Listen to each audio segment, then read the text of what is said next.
بسم الله الرحمن الرحيم. يسر موقع أنا السلفي أن يقدم لكم هذه المادة.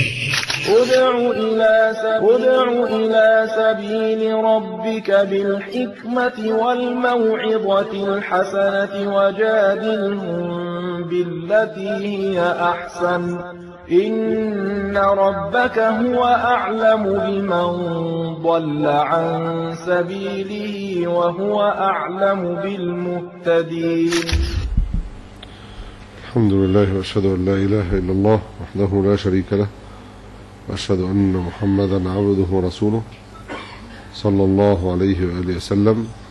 أما بعد، هل يجوز لوالدتي أن تبيع ميراثها لتساهم في بناء البيت الذي تسكن فيه مع بعض أولادها علما بأن هذا الميراث قليل؟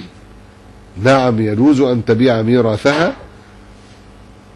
نفضل أن تبيعه لإخوتها أو تخبرهم بالبيع، فإما أن يشتروا لأن لهم حق الشفعة، وإما أن يتركوها تبيع نصيبها.